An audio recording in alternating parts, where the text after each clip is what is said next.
Good morning. This morning I thought I'd just go through zones and perceived effort. And if you have a power meter, this is pretty crucial. There's a lot of people with a power meter that don't actually know how to actually use it. They've never done an FTP test. They've never done a maximal test. All they're looking at is figures. You know, it's a tool to pace yourself. So let's find out how to use this tool. So I'm going to do a very brief video on an understanding of zones. And even if you haven't got a power meter, you know, this will help you because you'll understand the perceived effort of those zones. So here we go. You know, so we got level 1 recovery, which is easy, and this is one I promote a lot. You know, recovery isn't training. Recovery is promoting regeneration of the muscles after hard training. So you don't want to be out on the bike for longer than 30 to 40 minutes, 60 minutes maximum in the small ring. Very slow, 12 to 14, 15 miles an hour. And this is like minus 55%. Very easy. People say, well, what wattage is that? Well, it's different for everybody. Everybody's wattages are different. You can't look over at your mate's power meter and go, oh yeah, that's what wattage I'm putting out. You know, it's different for everyone. So then we go to what I call conditioning, because I don't believe the next phase is endurance, because endurance comes from the next 3 zones. In my eyes, in this next phase is called conditioning riding, because you're conditioning yourself to be on the bike for numerous hours, for hours, 2, 3, 4, 5, 6, 7, 8, 9 hours, depending on what your target is. If your road race is an hour and a half to 2 hours, I don't see much point in being on the bike for more than 3 to 4 hours. Sometimes it's nice to do some crazy 6, 8, 9 hour rides. You know, just say you've done it, and mentally it makes you a little bit stronger. And you also get to find out how your body works under those under different stresses, and how to sort of what nutrients to feed the body. And that is, you know, conditioning riding, stroke endurance riding, is 70 to 85% of your threshold. And you know, you should be able to ride along at this pace all day long. That's why it's called endurance. You know, you can ride along all day long. As long as one important thing though, for you to ride all day long, you need to put the right fueling. And a lot of people do forget this, and that's why they can't ride all day long. You keep fueling your body with the right sugars. You can pedal away all day. Just keep pedaling away all day. And then there's level 3. Level 3 is where you start to enter. This is where you're starting to get performance. You know, races. Now you need to start to listen. If you want to race and be good, and you want performance, you want the right. This is where it starts. So level 3, tempo. Tempo is a pace that most of your trainings, well, most of my training, my clients' training is done at tempo. At tempo, you're starting to get. This is where performance is being built, and this is 85 to 95%. You'll see I've rounded the percentages up here. I want you to remember this stuff. I don't want you to remember funny figures. In training, it's complicated enough. Let's keep the figures simple. So 85 to 95% tempo pace. It's tough, you know. Tempo, you can do it for 30 to an hour. I'd say to an hour and a quarter, hour and a half in a group. But it's tough, you know. It's pretty tough. You know, you can just about talk, just about hold it, you know, put a full sentence together, and keep that conversation just about going. But that's it. But it requires concentration. It requires you to think about your pedaling style. It's also a good level to practice your pedaling style, to practice your upper body. What's making you go forward. Tempo, you're still not in the realms of fucked upness in your head. So tempo, I'd say, is a very good one to do. I think it's more of a conditioning pace for racers, or for people that are doing time trialing, for instance, or triathlon over a certain distance. And you're going to start to get some. If you've never ridden really above endurance, you've just been pedaling around. Once you start riding at tempo, you're going to find it tough. You're going to go, wow, I'm getting some. This is where I'm getting value for money. And then we go up to level 4. Level 4 is what I call threshold. Threshold is like big bucks. Threshold is real racers territory. Threshold is what I call base. Threshold is mostly what you're riding when you're near the front of the bunch, when you're in the breakaway, when you wanna lay down some hurt. You're in the threshold zone. It's difficult to talk. It requires a lot of concentration. You need to be on the ball, and it requires, I would say, January, February. You should be doing 2 threshold sessions a week. And people say, threshold should be 20 minutes, 15, 20 minutes, 30 minutes, up to an hour at threshold. Mentally, fuck that. It's too hard. Break it down into smaller segments. I'm not going to give you too much information on that because, that's what my clients pay for. But there's ways of riding at threshold and breaking those times down and making it more manageable mentally. But threshold is where I say you get the biggest bang for buck. It's where you're going. It's where you're getting big performance. All right.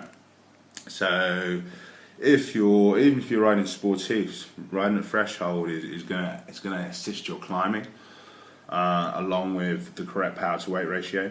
It's also going to help your bunch riding on summer evening group rides, because most people can only ride at threshold. And then you've got, it's going to help you in racing as well.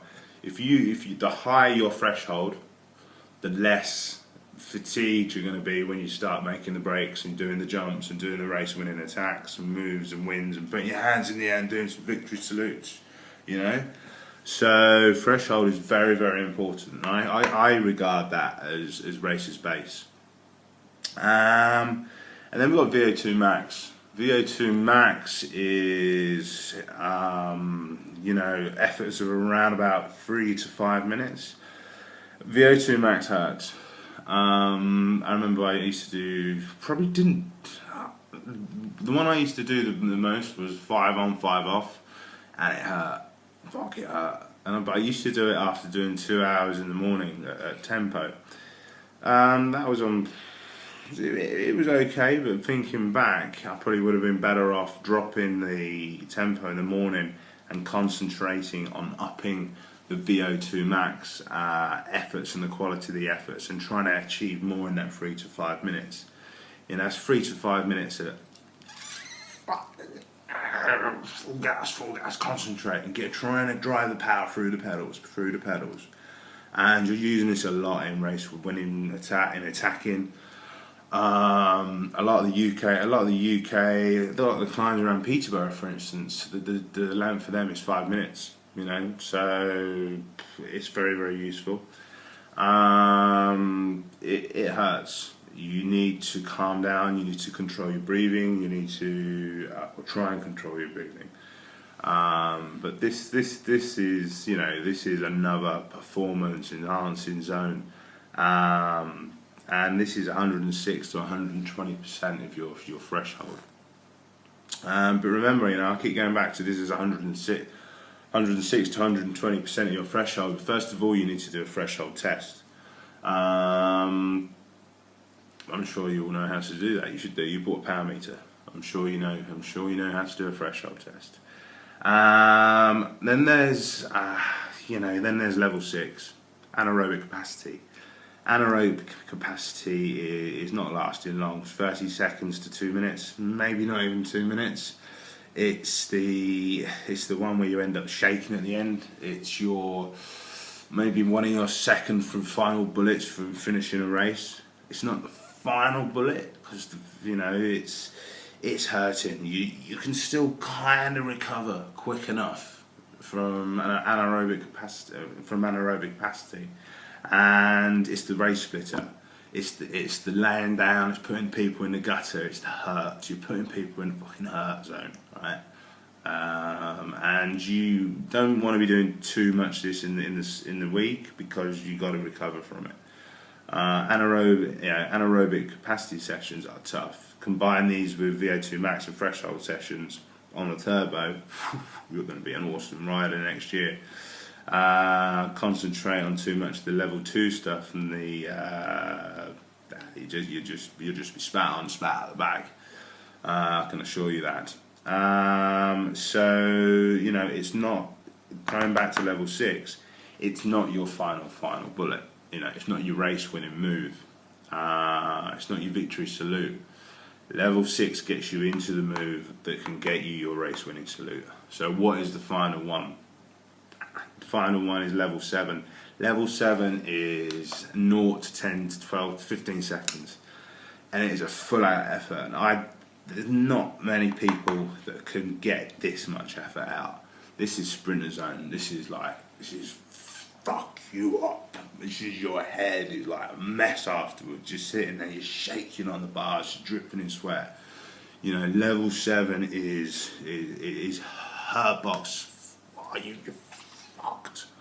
Alright, these are extreme words because that's how you feel after you've done a level 7 full on sprint. Okay, your legs are shaking, your heart's pumping, it's hurting. Don't collapse on the floor though after it because you just look a dick. So, but level 7, that's your race win. Alright, practice these in training. These are the icing on the cake sort of zones when you get up to 6 and 7. And yes, they need to be performed in the winter. But the level 7 stuff, I wouldn't do too much just yet, okay? Because it is a killer.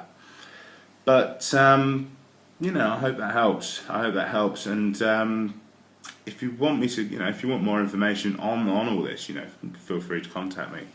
But I like to give little snippets of information on these videos. I'm not all, just to try and help you. So, get yourself a power meter. Hire a power meter for a couple of months. I used one for about 3 or 4 years, and I learnt a lot from it. I don't use one now because I want to use one. Honestly, I would like to use one, but money doesn't allow at the moment. But most people can afford a power meter. They're becoming cheaper and cheaper. But most of my rides are controlled by my clients, and most group rides it's very difficult to ride all at the same intensity. So your power work should be done solo on the turbo, and it's on your own. It's your efforts. It's only your efforts. So another way of training with power that's a lot cheaper, and I try and and this is what a lot of my clients do, is buy a Kurt Kinetic Turbo. Buy a Kurt Kinetic Turbo, then link it up to an iPad, and you get a very, very, very good power readout, which can help your training no end. And remembering how you feel on the turbo, and then trying to get that perceived effort on the road could help you a lot. Trying to think about where your optimum cadence is compared to, and alongside your power as well. This is stuff that I've learned when I've been on the road. I'm just being honest with you. I'm just telling you how it is when I train, and what I use to help me, and what I use to help my clients. So, Kurt Kinetic Trainer, very, very cheap way of training by power. That's about it for this morning. I'm going out for a nice long ride today. Sun's out. quite a bit of work to do this afternoon, but I'm going to do some good videos for you today as well. So I'll speak to you later. Goodbye.